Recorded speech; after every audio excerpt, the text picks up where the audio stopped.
Sabe aquela orquestra incrível que está tocando dentro da gente agora mesmo? Pois é, hoje nós vamos desvendar essa sintonia, essa música perfeita entre a nossa respiração e o nosso coração. E a grande pergunta é justamente essa, né? Como é que pode? Como a respiração e os batimentos cardíacos dançam juntos numa sincronia tão perfeita que, no fim das contas, é o que nos mantém aqui, com vida? Bem, para entender essa dança, primeiro a gente precisa conhecer os dançarinos, certo? Vamos começar pela respiração. Pode não parecer, mas na essência é todo um grande jogo de pressão. Olha só que interessante. Para respirar, o nosso corpo cria forças, sabe? Essas pressões que literalmente puxam e empurram o ar. Não tem nada de mágico nisso. É pura física acontecendo dentro da gente. E funciona assim, num ciclo sem fim. Quando a gente inspira, o peito expande, certo? Isso cria mais espaço, a pressão lá dentro cai e o ar entra correndo. Aí, na expiração, é o contrário. O peito relaxa, aperta tudo, a pressão sobe e, pronto, o ar sai. É simples, mas é genial, né? E para que serve todo esse entra e sai, esse jogo de pressão? Bem, o nome disso é ventilação. E o objetivo é um só: garantir que o oxigênio, que é o nosso combustível, chegue onde precisa, lá na nossa corrente sanguínea. Ok, já entendemos o primeiro dançarino. Agora vamos falar do segundo, o coração.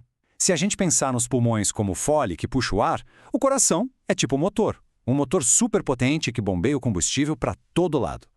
E aqui vem uma parte que é simplesmente fascinante. Cada batida, cada uma delas, não começa com um músculo. Não. Começa com uma pequena faísca elétrica, um choquinho, gerado por umas células muito especiais. Apresento a vocês a célula marca-passo. Pensa nela como a chefe da bateria do coração.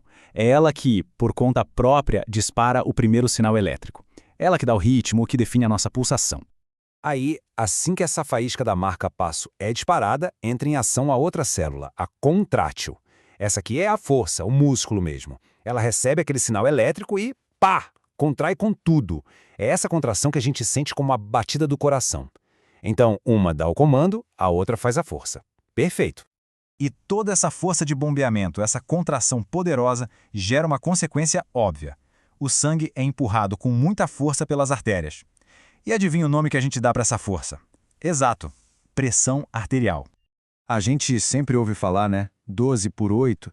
Esses números, 120 por 80, não são só números. Eles são, na verdade, uma fotografia da força que o sangue está fazendo na parede das artérias naquele exato momento.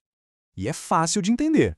O número maior, o 120, é a pressão lá no talo, quando o coração aperta para expulsar o sangue. Já o número menor, o 80, é a pressão quando o coração relaxa, para se encher de novo. Um é a força máxima, o outro é a mínima. Juntos, eles contam a história de uma única batida. Ok, então já temos os dançarinos, respiração e coração. Mas quem é que comanda a música?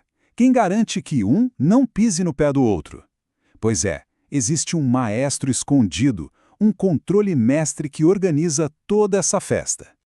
E esse maestro é o nosso sistema nervoso. Pensa nele enviando mensagens o tempo todo, sinais elétricos e químicos que dizem para o coração e para os pulmões: ei, acelera aí, ou opa, pode ir mais devagar agora. Ele ajusta tudo dependendo do que o corpo precisa, se a gente está correndo ou dormindo. E olha que incrível o poder desse maestro. Ele não controla só uma coisa. Ele ajusta o ritmo que a gente respira, a velocidade que o coração bate, a força da pressão arterial e ainda fica de olho nos níveis de oxigênio e gás carbônico no sangue. É tudo conectado pelo mesmo sistema. Então, a grande sacada é essa. Não dá para pensar na respiração, no coração e na pressão como coisas separadas. Elas são uma coisa só, uma sinfonia perfeitamente integrada, onde cada parte depende da outra e tudo é regido por esse único estímulo mestre. E tudo isso leva a gente a uma última pergunta, né? Se essa sincronia toda é o que nos mantém com vida e saudáveis, o que acontece quando essa harmonia se quebra, quando o ritmo dessa orquestra desafina? Fica aí a reflexão.